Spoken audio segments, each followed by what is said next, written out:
ठीक है, पीछे के वीडियो में हम लोग बात कर चुके थे कि बातचीत स्टार्ट तो किए थे, पार्ट 2 वीडियो जो दिए हुए थे इससे पीछे जो अपलोड किया हुआ था उसमें ये बात किए थे कि बातचीत अगर मनुष्य में, देखिए आज आप मानिए कि ना मानिए, मनुष्य को जो ईश्वर के द्वारा वरदान दिया गया है अनेक प्रकार का, जैसे खेलने का, कूदने का, दौड़ने का, सभी वरदान दिया गया है, लेकिन उसमें से एक प्रमुख वरदान जो है वो वाक शक्ति है। वाक शक्ति के द्वारा आज मनुष्य मान लीजिए अपने मन के भावों को दूसरे के सामने बोलकर, लिखकर, बोलकर मान लीजिए प्रकट करता है।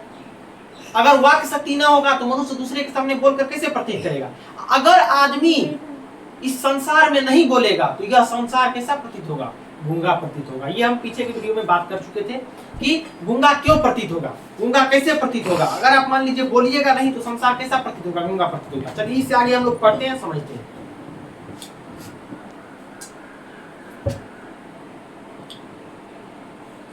इस वाक शक्ति के अनेक फायदे में स्पीच, वक्तृता और बातचीत दोनों है। देखिए वाक शक्ति को यहाँ दो तरीका से बताया गया है।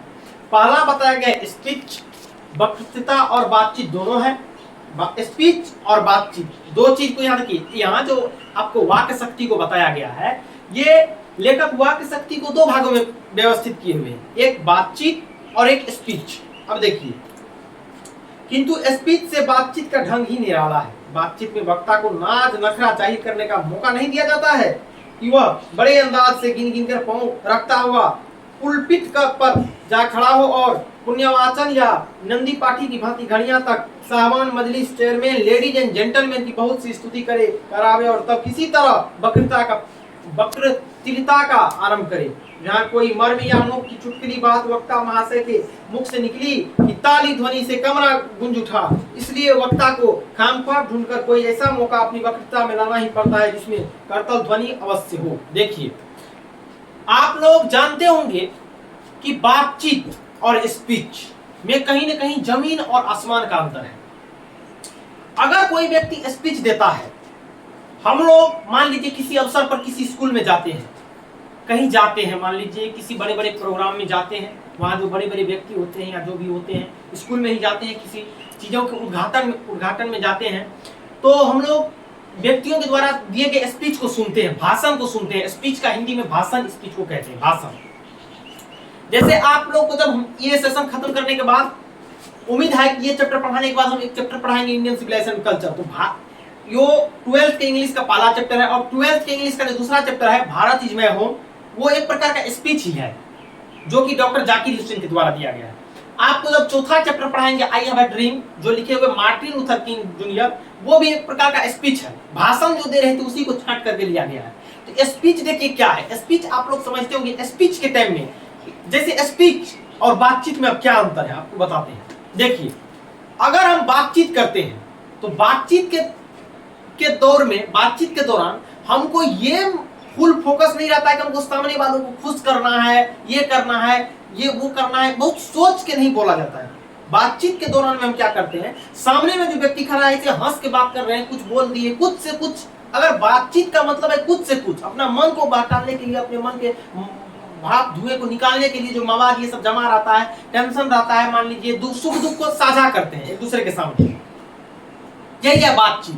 बातचीत में कोई सोच के नहीं बोला जाता, लेकिन स्पीच में क्या होता है, स्पीच में ऐसा नहीं है कि आप जाए, हाँ इस स्टेज पे खड़ा हो गए, कुछ से कुछ बोलना स्टार्ट कर दिए, हाँ यहाँ हम गए थे, अच्छा उसका क्या हाल है, हाँ ये है वो है, कब जाएगा वो मेला, इस तरह का नहीं। वहाँ एक कुछ उसका जो होता है ना, कुछ कीवर्ड होता है, स्पीच देने का कुछ कीवर्ड होता है, जो कीवर्ड जो व्यक्ति स्पीच देते हैं उनको जरूर से जरूर बोलना पड़ता है। अगर वो कीवर्ड नहीं बोले तो वह स्पीच एक शोभा जो कि नहीं होता है, वो स्पीच नहीं माना जाता है। जैसे मान लीजिए सबसे पहले जाएंगे, कोई बच्चे अगर स्पीच में गए हैं, खड़े होंगे स्टेज पे, डायरेक्ट बोलेंगे हाँ हेलो लेडीज एंड जेंटलमैन, और सब बताया गया यहाँ पर। जैसे आपको मान लीजिए स्पीच के दौरान में क्या क्या बोला जाता है, जैसे साहबान, मजलिस, चेयरमैन, लेडी एंड जेंटलमैन, ये सब स्तुति है। स्तुति करने का मतलब ये नहीं कि स्तुति है, रमन पाठ है, ये सब नहीं है। ये एक प्रकार का स्तुति करने का मतलब ये हुआ कि ये कुछ कीवर्ड है जो कि स्पीच के दौरान देना अनिवार्य है। लेकिन आज तक आप सुने हैं कि बातचीत में कोई व्यक्ति ऐसे बोलेगा हाँ हेलो लेडीज एंड जेंटलमैन, नहीं। बातचीत जैसे हम फोन पे यहाँ बोल दिए कुछ, बातचीत एक अलग चीज है। बातचीत मतलब जैसे विश्राम मुद्रा में नॉर्मल हम बातचीत करते रहते हैं, लेकिन ये जो स्पीच होती है, ये स्पीच देने का एक सिस्टम होता है। अलग होता है। स्पीच में कोई आप सावधान मुद्रा में, और देखिए स्पीच में ये भी है कि आप जो बात बोलिएगा वो बात को आप बिल्कुल आप सोच के पहले आप थिंकिंग कीजिए, उसके बाद बोलिए। इसमें बताया गया कि पाँव देख देख कर रखना, मतलब कि रखना पड़ता है।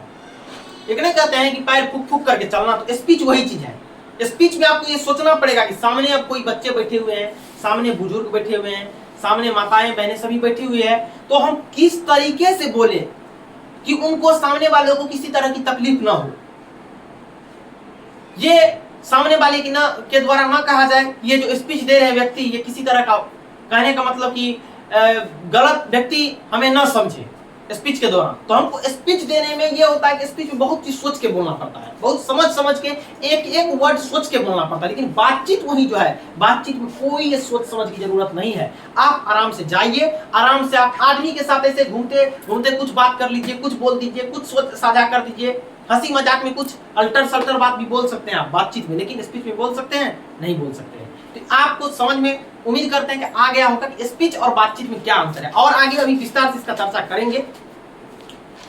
तो चलिए, अच्छा, ये हम यहाँ ये भी कहना है, चाहे कोई मर्म या नोक की चुटकुली बात वक्ता महाशय के मुख से निकलती है कि ताली ध्वनि से कमरा गूंज उठा। अच्छा, स्पीच और बातचीत, देखिए बातचीत में कभी भी ताली नहीं बजता है। ठीक है, आजकल व्यक्ति या कभी व्यक्ति बातचीत में ताली बजा देते हैं, लेकिन बातचीत का मेन मकसद ताली नहीं है। लेकिन स्पीच में देखिए, कुछ व्यक्ति मान लीजिए स्पीच जो दे रहे हैं वो कुछ बोले, स्पीच में वो जब ये कुछ बोले, अब व्यक्ति को अच्छा लगा बात, कुछ मोटिवेशनल मार दी, जैसे खान सर ये सब पढ़ाते हैं, तो वो स्पीच नहीं हुआ, पढ़ाते टाइम में ना कुछ बोल दिए, ताली मारने लगा। स्पीच में क्या होता है, जब कोई स्पीच कहीं पे मंच पे कोई व्यक्ति खड़ा होकर स्पीच दे रहे हैं, तो स्पीच के दौरान में जब वो व्यक्ति कुछ बोलेंगे तो उस समय में तालियां मार दिए जाते हैं, लोगों के द्वारा जो बैठे हुए ताली मार दिए जाते हैं। जैसे कुछ हल्का मुंह से अच्छा बात निकला, चुटकुली तरह की बातें निकली स्पीच में, तुरंत तालियां। लेकिन बातचीत में ये सब चीज नहीं होता है। इसलिए वक्ता को ख्वाम ख्वाम ढूंढकर एक ऐसा मौका अपनी वक्तृता में लाना ही पड़ता है जिसमें करतल ध्वनि का अवश्य हो। करतल ध्वनि कहने का मतलब ये एकदम चुटकुली सी बात, ऐसे ऐसे मोटिवेशनल आपको सुन के सामने में स्पीच वाले को सुनाना पड़ेगा, जिससे कि वह मोटिवेट हो, आपके भाषण को सुन के मोटिवेट हो। आप मान लीजिए एजुकेशन से संबंधित भाषण दे रहे हैं, अभी मान लीजिए एग्जाम्पल के तौर पर पटना के खान सर हैं, जो भी सर हैं, मान लीजिए उनको लाया गया, मान लेते हैं कि उनको कहीं सुपौल में उनको लाया गया, और वहां पर उनके जितने भी छात्रगण हैं, जो भी उनके फैन हैं, सभी गए। तो अब उनको ऐसा ऐसा भाषण सोच करके देना पड़ेगा, ऐसा स्पीच सोच करके देना पड़ेगा जिससे कि सामने वाला मोटिवेट हो, सामने वाला उसके स्पीच को सुनकर उत्कर्ष जगे उसमें। पढ़ने के से संबंधित मान लीजिए वो भाषण देंगे, तो ऐसा ऐसा भाषण देंगे जिससे पढ़ाई लिखाई के बारे में थोड़ा उत्कर्ष हो। लेकिन वही जब बातचीत करेंगे दो व्यक्ति के बीच में, तो नॉर्मली चलेगा, हाँ इधर का भैया उधर भी, ऐसे वैसे थोड़ा हिलमिल के बातचीत चलता है। लेकिन स्पीच एक अलग तरीके से किया जाता है। हम उम्मीद करते हैं कि स्पीच आप लोग सुने भी होंगे बहुत जगह, और आप स्पीच और बातचीत में जो हम अभी बताए हैं ये आपको समझ में बिल्कुल आया होगा। वही हमारी साधारण बातचीत का कुछ ऐसा घरेलू ढंग है। अब देखिए, लेखक अब स्पीच को छोड़कर जब बातचीत के बारे में बताना चालू कर दिए। लेखक स्पीच के बारे में बताए, स्पीच में क्या कैसे होता है। अब लेखक बातचीत के बारे में बताते हैं कि उसमें न करतल ध्वनि का कोई मौका है, न लोगों की कहे उड़ाने की कोई बात रहती है। हम दो अपनी आदमी प्रेम पूर्वक संलाप कर रहे हैं, कोई चुटकुली बात आ गई, हंस पड़ी, मुस्कुराहट से होठों का केवल फड़फड़ाना उठाई। इस हंसी की अंतिम सीमा है। स्पीच का उद्देश्य सुनने वालों के मन में जोश और उत्साह पैदा करना है। घरेलू बातचीत मन रमाने का ढंग है। उसमें स्पीच की वह संजीदगी बेगदर हो थक्के खा फिरती है। देखिए, अब देखिए, अगर आप बोलिएगा कि अपना जगह पर स्पीच भी ठीक है, तो अपना जगह पर कहीं ना कहीं बातचीत भी ठीक है। बातचीत लेकिन ऐसा चीज है कि बातचीत के समय में ये नहीं कि कोई ताली उली नहीं बजता है। जैसे हम मान लीजिए हम हैं, आप हैं, बातचीत कर रहे हैं, तो बातचीत के दौरान में क्या होगा कि हम आप बातचीत कर रहे हैं, तो ये इस दौरान में मान लीजिए कोई चुटकुली से बात निकल गई, तो नॉर्मली हल्का सा लाफिंग हो गया, हल्का सा हंस दिए, मुस्कुरा दिए, हो गया।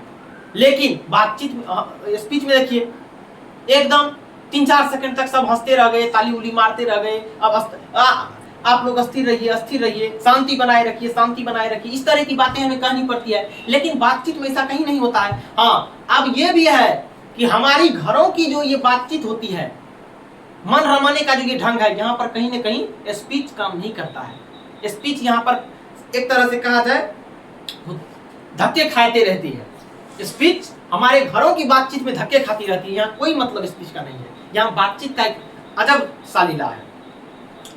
और बातचीत का, यहाँ स्पीच का मतलब स्पष्ट लिखा गया है कि स्पीच का उद्देश्य सुनने वाले को मन में जोश और उत्साह पैदा करना है। आपको हम इससे पीछे भी बताए हुए थे, हल्का जस्ट 2 मिनट पहले बताए हुए थे कि बातचीत, स्पीच का मतलब ये हुआ कि आप सामने वाले जो है उसको आप कितना मोटिवेट कर पाते हैं, उसको आप कितना उत्सुक कर पाते हैं। चाहे उसको आप उत्सुक बिजनेस के फील्ड में कीजिए, चाहे उसको आप उत्सुक एजुकेशन के फील्ड में कीजिए, चाहे उसको आप उत्सुक देशभक्ति के फील्ड में कीजिए, किसी भी फील्ड में आप उसको कितना उत्सुक कर पाते हैं, आप कितना मोटिवेट हो पाते हैं, कर पाते हैं उसको, या अपना भी हो पाते हैं उसको भी कर पाते हैं। ये है स्पीच।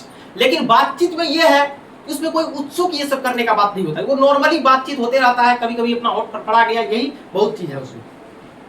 जहां आदमी की अपनी जिंदगी मजेदार बनाने के लिए खाने पीने चलने फिरने आदि की जरूरत है, वहां बातचीत की भी उसको अत्यंत आवश्यकता है। जो कुछ मवाद या धुआं जमा रहता है वो बातचीत के जरिए भाप बनकर बाहर निकल पड़ता है। चित्त हल्का और स्वच्छ हो, परम आनंद में मग्न हो जाता है। बातचीत का भी एक खास तरह का मजा है। देखिए ये बताया रहा है, आदमी को हमारे जीवन में जिस तरह से हमको खाने की जरूरत है, हमको सोने की जरूरत है, हमको खेलने की जरूरत है, हमको लगातार एक्सरसाइज करने की जरूरत है, उसी तरह कहीं ना कहीं हमको बातचीत करने का भी अपने जीवन में बहुत ज्यादा जरूरत है। अगर हम बातचीत नहीं करेंगे तो हमारे मन में जो मावा धुआं, कुछ मान लीजिए दुख की भावनाएं हमारे मन में है कि हमको ये दुख है, अगर हम बातचीत नहीं करेंगे तो ये एक दूसरे के पास साझा नहीं हो पाएगा और ये हमारे मन में जमी हुई मवाद या धुआं नहीं निकल पाएगा। तो बातचीत कहीं ना कहीं, बातचीत एक बहुत अनमोल चीज है हमारे दैनिक जीवन में। बातचीत करना बहुत जरूरी है। जैसे खेलना खाना, जैसे ऐसे समझिए कि जैसे हमारे जीवन में कहा जाता है ना कि फूड इज लाइफ, भोजन जैसे हमारा जीवन है, तो उसी तरीका से हमारे जीवन में बातचीत करना एक बहुत बड़ी कला है और इस बातचीत के द्वारा ही अपने मन को हम संतुष्टि कर पाते हैं। आप गौर करके अगर आप किए होंगे तो देखे होंगे, जैसे कुछ एक अंदाज आप किए हैं, आप घर में बैठे रहिए और आप 4 आदमी 5 आदमी के साथ शाम टाइम में आप जाइए, बातचीत कीजिए, आपको ये पता चल जाएगा कि बातचीत क्या है। बातचीत आप कीजिएगा, उसके बाद आपको लगेगा कि 100% मन हल्का हो गया, एकदम टेंशन फ्री हो गए, हाँ साझा थोड़ा हुआ, बातचीत हुआ, एकदम माइंड इंजॉय टाइप का आ जाता है। इंजॉय है, बड़ा सा इंजॉय है, इंजॉय टाइप का आ जाता है बातचीत करने से। जो मवाद धुआं ये सब हमारे मन में जमा रहता है वो हमारे मन से निकल जाता है। जिसको बातचीत करने की लत पड़ जाती है, अब देखिए एक ऐसा आप सुन गए होंगे गपक्कर आदमी, गांव में आप सुनते होंगे कि फलना गपक्कर छे। तो गपक्कर आदमी जो हो जाता है ना, वो देखिए ऐसा उसको लत लग जाता है बातचीत का कि वो खाना पीना उसको अपना ये नहीं कि हमको खाना है, नाश्ता करना है, ये करना, एकदम लाइफ बर्बाद कर दिया। बातचीत करते करते हर दिन बैठ जाएगा 4 बच्चों के बीच में, बातचीत करते करते करते करते अपना समय बर्बाद करके देगा। उसको कोई खाना पीना से मतलब नहीं है, काम काज कुछ नहीं, बातचीत बातचीत हमेशा गप देते रहेगा कहीं बैठ के। तो वही बताया गया है यहाँ पर कि अब जिसको बातचीत करने की लत पड़ जाती है उसके पीछे का खाना पीना भी छोड़ देता है। अपना बड़ा खर्च कर देना उन्हें पसंद आता है, बड़ा खर्च कर देना पसंद आता है, पर वे बातचीत का मजा नहीं खोना चाहते हैं। देखिए मतलब कि अपना बर्बादी हो रहा है, हम समय पर खाना नहीं खाएंगे, हमारे शरीर पर स्वस्थ पर असर पड़ेगा, हमारा शरीर अस्वस्थ हो जाएगा। लेकिन इसका जो लत लग जाता है ना बातचीत का, उसको ये नहीं है कि हमारा शरीर बर्बाद हो जाएगा, हमारा लाइफ बर्बाद हो रहा है। बहुत सारे विद्यार्थी को आप देखते होंगे कि लॉज में गया, बैठ के 2 लड़का है, बातचीत भर दिन करते रहता है, उसको ये पता नहीं कि हम पढ़ने आए हैं, पढ़े, बातचीत में लगे हुए हैं। हाँ, तो इसके बाद का जो वीडियो होगा वो हम अगले चीज में बताएंगे। तो अगर यह वीडियो आपको अच्छी लगी हो तो प्लीज लाइक और सब्सक्राइब कीजिए। इसके बाद पार्ट 4 जो आएगा, ये पार्ट 3 हुआ, पार्ट 4 भी आएगा। इसके बाद आपको बहुत, अब देखिए यहाँ से अब चैप्टर का महत्वपूर्ण चीज चलेगा। रॉबिन्सन क्रूसो, यहाँ से 2-3 व्यक्ति का नाम आएगा, रॉबिन्सन क्रूसो, फ्राइडे, उसके बाद आपको आएगा एक व्यक्ति का नाम आएगा बेन जॉनसन, एडिसन। इस सब 3-4 व्यक्ति का महत्वपूर्ण सिद्धांत दिया गया है बातचीत के संबंध में बेन जॉनसन और एडिसन के द्वारा। और रॉबिन्सन क्रूसो क्या है इसके बारे में हम अगले वीडियो में चर्चा करेंगे, ठीक है। और अगर वीडियो आपको अच्छी लगी हो तो प्लीज लाइक और सब्सक्राइब जरूर करें।